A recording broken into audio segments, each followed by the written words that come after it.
Bangsa Portugis pertama kali datang ke Indonesia di Malaka pada tahun 1511.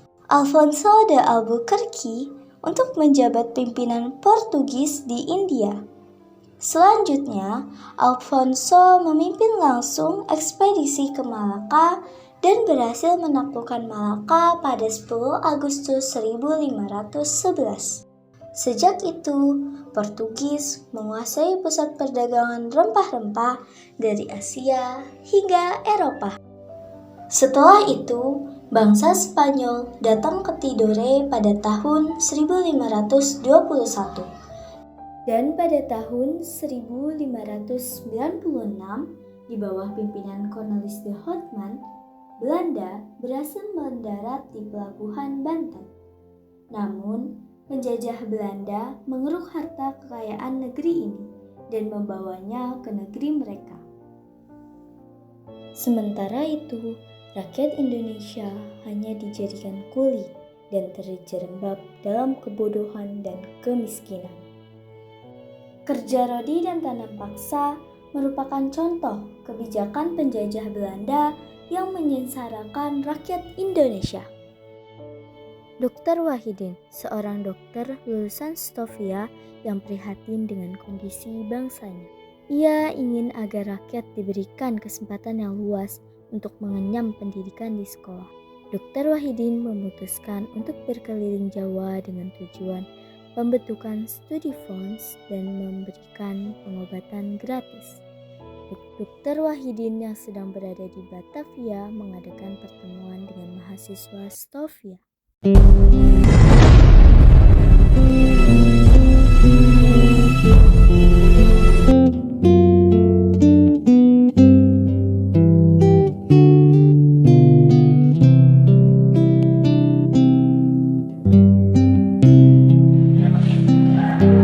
Aku dengar akan ada dokter yang datang ke sini. Siapakah dia?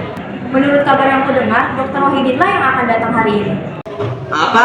Dokter Wahidin? Bukankah dia dokter yang memberikan pengobatan gratis kepada masyarakat? Aku mendengar kabar bahwa beliaulah lulusan dari Stovia.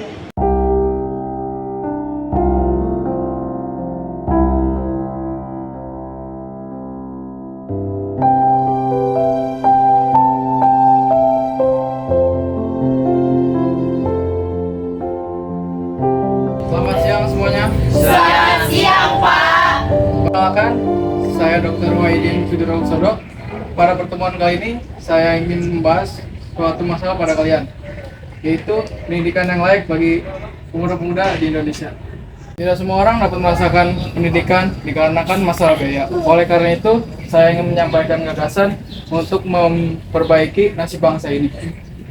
Maka dari itu, sebagai pemuda-pemuda bangsa ini, pentingnya mendirikan sebuah organisasi yang bertujuan untuk mengajukan pendidikan dan derajat bangsa ini. Dan organisasi ini untuk membiayai pemuda-pemuda berprestasi yang ingin bersekolah tetapi terhambat masalah biaya. Sutomo pun tertarik dengan gagasan yang diberikan oleh Dr. Wahidin. Atas gagasan yang dipaparkan Dr. Wahidin Sudirohusodo, Sutomo tertarik untuk merealisasikannya.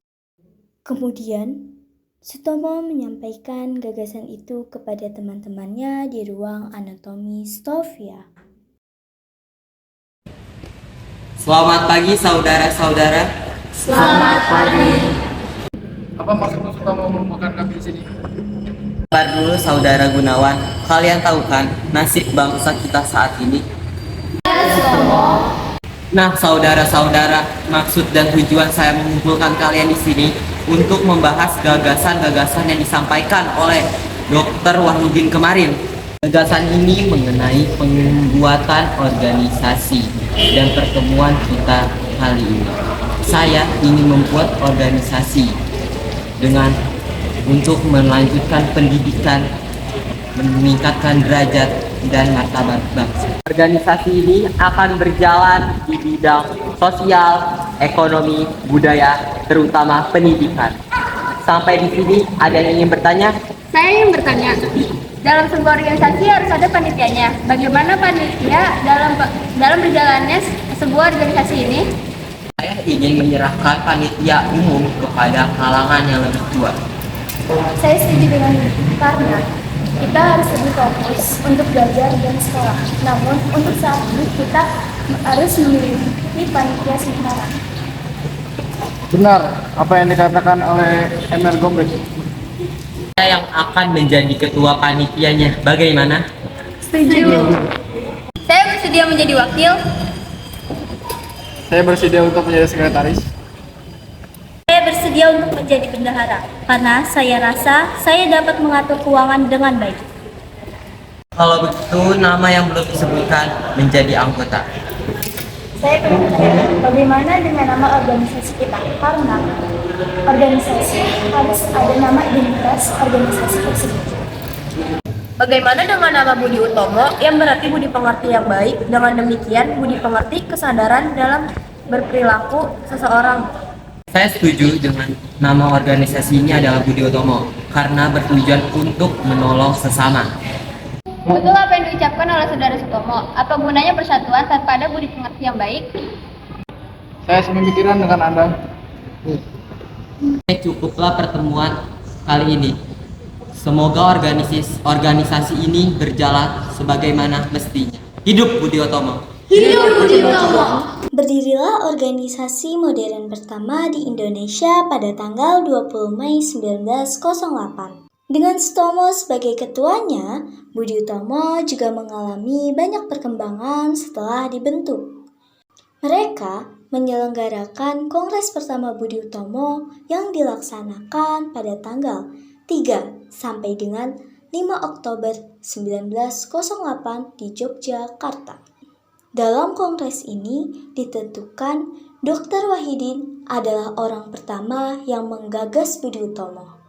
Yang menarik dalam kongres pertama ini disepakati bahwa pendiri Budi Utomo yang merupakan pelajar Stovia menjadi pengurus Budi Utomo cabang Batavia. Pada saat itu, Budi Utomo sudah memiliki 7 cabang yang tersebar di berbagai kota di Indonesia.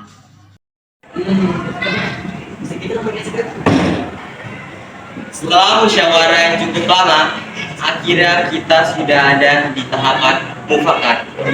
Organisasi ini akan dilanjutkan oleh R.A. Hinto Kusumo selaku Ketua Umum Budi Utomo. Selamat siang semuanya. Organisasi ini sudah berkembang pesat sejak pertama kali.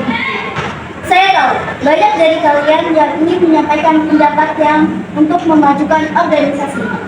Oleh karena itu, saya akan memberikan kesempatan kalian untuk memberi pendapat kalian masing-masing. Saya ingin organisasi ini menjadi sebuah teknologi yang nantinya bermanfaat untuk memperkenalkan secara umum tidak terbatas pada kelompok saya saja.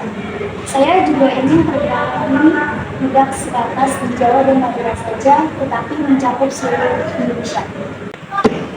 Pendapat yang bagus. Siapa yang setuju dengan pendapat Saudara Cipto, silakan acukan tangan. Baik, kalau begitu, karena mayoritas tidak setuju, pendapat Saudara Cipto kami tolak. Sudah saya juga, organisasi ini tidak sependapat dengan saya. Baiklah, saya keluar dari organisasi ini. Setelah lamanya berdiri Budi Utomo, banyak kalangan bangsa yang bergabung dengan Budi Utomo, sehingga banyak kalangan muda yang mengalami kemunduran, yang disebabkan munculnya organisasi-organisasi baru. Pangeran Aryonoto Dirojo dipilih menjadi Ketua Umum Budi Utomo yang baru pada tahun 1911. Pada masa kepemimpinannya, mulai menjalankan studi Fons yang dinamai Program Dharmawara. Pada tahun 1924, Sutomo mulai tak puas dengan Budi Utomo. Saudara-saudaraku, aku ingin menyampaikan ketidakpuasan terhadap organisasi ini. Berjalannya waktu, asas kebangsaan tanah Jawa yang kita miliki sudah tidak berjalan lagi dengan asas kebangsaan yang bersifat nasionalis. Lalu, apa yang akan kau lakukan? Oke, kalau begitu, aku memutuskan untuk mengundurkan diri dari organisasi ini. Apa? Kau ingin mengundurkan diri dari organisasi ini? Tidak bisa seenaknya begitu dong. Kau juga Sutomo. Organisasi ini tidak akan berjalan tanpa ada yang kau. Maafkan aku, ini yang terbaik untukku dan organisasi ini. Pada tahun 1927, Budi Utomo mulai terlibat dalam organisasi politik dikarenakannya adanya PBI, yaitu Partai Bangsa Indonesia, yang dipimpin oleh Dr. Sutomo. Pada tahun 1928, Budi Utomo mengambil suatu langkah maju dengan menambah asas dan tujuan pergerakannya, yaitu turut berusaha mewujudkan cita-cita persatuan Indonesia. Budi Utomo juga tidak hanya mementingkan kepentingan Jawa dan Madura saja, tetapi seluruh Indonesia. Budi Utomo pun mulai melakukan peleburan pada tahun 1934 yang pada akhirnya Budi Utomo bubar pada tahun 1935.